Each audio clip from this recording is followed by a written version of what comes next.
Good morning, everyone. I am Shuhan Ghosh, a student of Electronics and Communication Department of Coach Bihar Government Engineering College. Today, I am going to discuss about a very fundamental yet a very important topic of digital communication, that is pulse code modulation.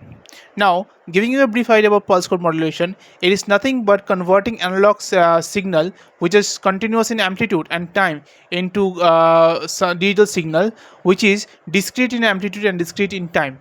This process was first developed by Sir Alec Reeves in the year 1937, and in that time, this process was only used for military communication. Now, PCM is present in almost every form of digital media, telephone networks to music CDs to internet video calls. Now, what is the key idea if I say about the PCM?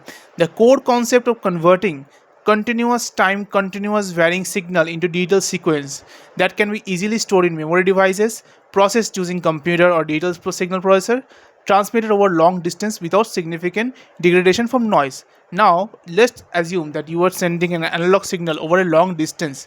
The outside noise might hamper the inner information. That's why you use this process to transmit our signal over long distances. Now this advantage of this pulse code modulation is that it has a high noise immunity, easy to process, secure, and compatible with digital switching and networking. There are mainly three steps in pulse code modulation. They are sampling, quantization, and encoding. Now let's take a look at figure A. Now in figure A, if I ask you how many amplitudes are there, you will say that there are infinite number of amplitudes in figure A, since the amplitude is continuous. Now, second question is, at what interval is the amplitude of the signal in figure A is defined? Now, there is no such time interval.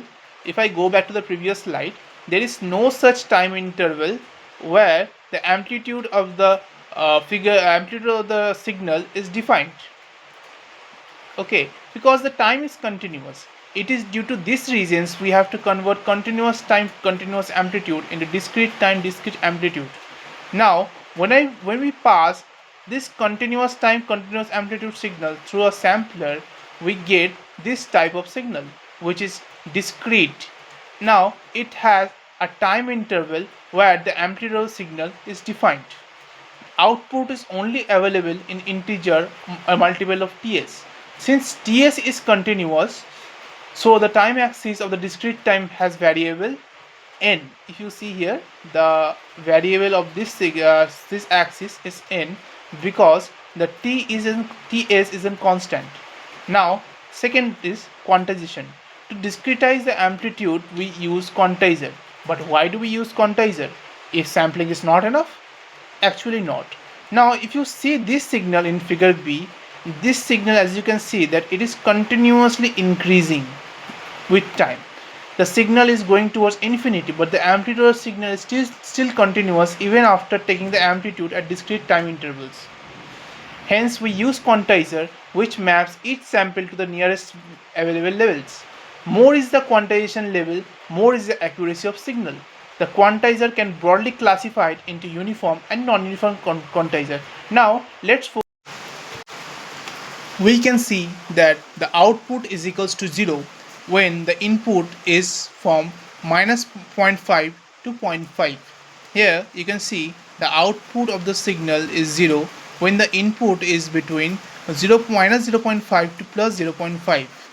Now another observation which is we can see is that the output is equals to 1 when the input is between 0.5 to 1.5. Let's go back to the signal. Now you see that when the input is between 0.5 to 1.5, we get the output 1. Now take another observation. With the output is equals to 2 when the signal has input greater than 1.5. Now you can see here, when the input of the signal is 1.5, the output of the signal is 2. After we are done with sampling and quantization, the final step of pulse code modulation is encoding. Now for encoding, we need an encoder. A encoder is a block that converts the quantized values into binary code for digital communication and transmission. Each quantized level is assigned a unique binary number which represents the amplitude of the signal. Here in the block diagram you can see that we first pass the analog signal through a sampler, then the sampled signal into a quantizer, and the quantized signal through an encoder, and in the final we get the output. Now, discussing on the levels of quantizer. If a quantizer has 4 levels, the encoder needs 2 bits for each level. If a quantizer has 10 levels, encoder needs 4 bits for each level. If a quantizer has 1000 levels, encoders needs 10 bits for each level. Have you observed a pattern? Yes. The number of bits needed is equals to log L base 2, where L is the number of levels. Now this L can also be represented as Q in some books and notes. When we sample an analog signal, each sample may not exactly match a quantized level. We have to round it to the nearest level. The difference between the actual sample value and the quantized value is called quantization noise error, which is denoted by xi is equal to x of q nts minus x of nts. Now, where the x of q nts is the quantized sample and x of nts is the original sample. This is the main source of error in PCM system. Coming on to the step size, now uniform quantizer divides the amplitude in the range of equal intervals. If we take a signal where xm is the maximum amplitude on either side of the mean position, so the total peak to peak volt amplitude becomes 2xm. And if we assume the number of quantization level as L, then the step size of the signal can be given as 2xm by L. The maximum quantization error, the largest possible quantization error which as a sample lies exactly halfway between the two levels, that maximum is given by the formula E max equals to del by 2. This is why reducing the step size reduces quantization error. The more levels means a smaller step size. Coming on to the uniform distribution error. In a uniform quantizer, the quantization error is uniformly distributed between minus del by 2 to plus del by 2. The probability density function of the error can be given as f xi is equals to 1 by del when it is in the range of minus del by 2 to plus del by 2 and 0 elsewhere. This means that any error within the range is equally likely. Let's come on to the topic of noise power. The mean value of quantization error gives the quantization noise power, which is given by the formula v square noise equals to E of xi square. Now, if we further calculate this integral, we get that the v square noise equals to del square by 12. This is a very important formula. This shows more power grows with the same square of the step size. Coming on to the SQNR, which is the most important topic of this chapter. The SQNR stands for signal to quantization noise ratio, which is given by the formula signal power by quantization noise power. If we substitute v square noise by del square by 12, we get the formula of SQNR as P in the numerator, and the denominator we get del square by 12, where P is the average power of the signal and del square is nothing but the step size.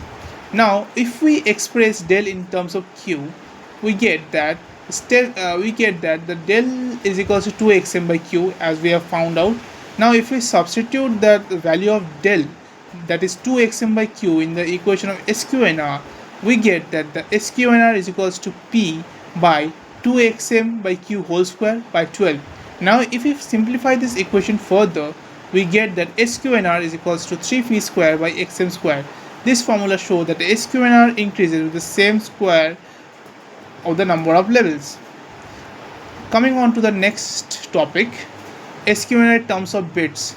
Since quantization uses n bits, we can derive the formula that q is equals to the power n.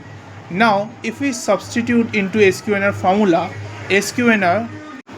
we get SQNR is equals to 3p into 2 to the power n divided by xm whole square. For a normalized condition, xm is equals to 1 and p is less than equals to 1. And we get the relation that SQNR is directly proportional to 2 to the power 2n. This means that the extra bit improvises SQNR by 6 decibel. Since we're at the end of this video, let's have a look at the solved problem. A television signal with a bandwidth of 4.2 MHz is transmitted over PCM. The number of quantization level is 512. Calculate the code word length, final bitrate, transmission bandwidth, and output signal to quantization ratio, which is nothing but SQNR. So let's take a look at the first question, the code word length. Now this code word length is nothing but the bits per sample, which is given by the formula log q base 2, where q is the number of quantization level. Now here we given that the quantization level is equal to 512. Now the log of 512 base 2 is 9. So we got our first answer 9. Second question is final bit rate.